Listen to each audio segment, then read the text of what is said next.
আসসালামু আলাইকুম, স্বাগত জানাচ্ছি সেলফ প্রিপারেশন গণিত। আজকে আমরা দেখব লাভ ও ক্ষতি। তো এখানে 1 নম্বর প্রশ্নটা কি আছে, সেলফের 15 নম্বর অঙ্কটা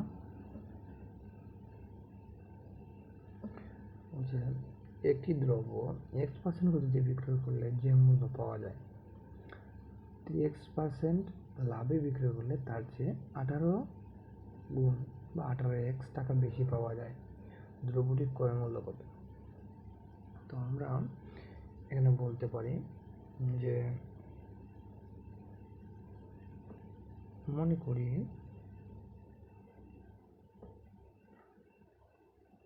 দ্রব্যটির ক্রয় মূল্য 100, দ্রব্যটির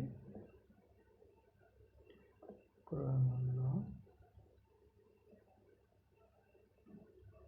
100 টাকা। x% ক্ষতিতে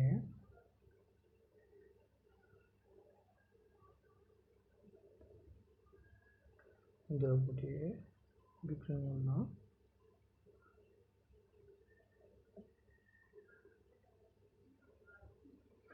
যেহেতু x% হতে সেখান থেকে ক্রয় মূল্য থেকে আমরা বিক্রয় মূল্য বিয়োগ করে দেব।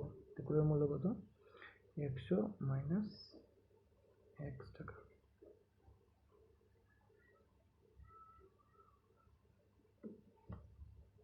আবার 3x% লাভে দ্রব্যটি বিক্রয় মূল্য, যদি ক্রয় মূল্য হয় 100, 3x% লাভ করছে, তাহলে এইটার সাথে ক্রয় মূল্যের সাথে আমরা 3x টাকা যোগ করে দেবো। ক্রয় মূল্য কত? 100 যোগ 3x টাকা।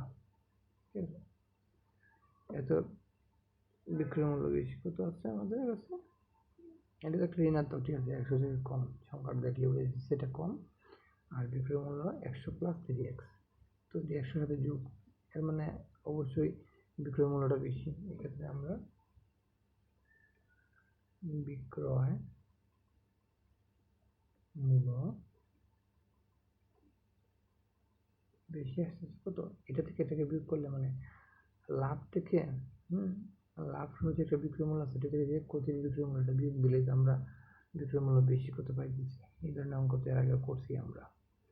তো 3x মাইনাস 100 মাইনাস x, সেটা আমরা একটু করি, যেমন 100 plus 3x minus 100 minus x। তো 100 কাটা, বাকি থাকলো কি, sorry plus minus minus plus, তো এটা 4x। আচ্ছা, তো এখানে আমরা কি পেয়েছি যে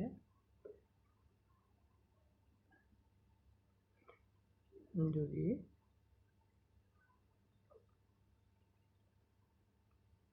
বিক্রয় মূল্য 4x টাকা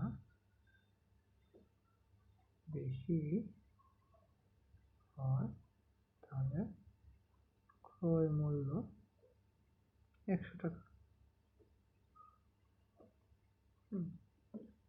বিক্রয় মূল্য 1 টাকা বেশি হলে ক্রয় মূল্য 100 বাই 4x টাকা।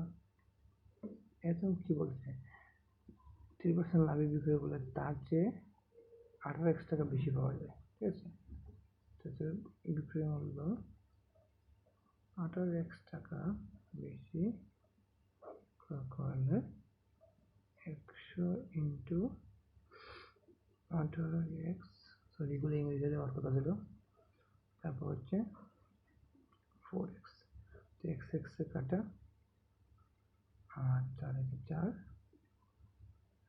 4 25 100, তো 25 18 হচ্ছে 450 টাকা। তো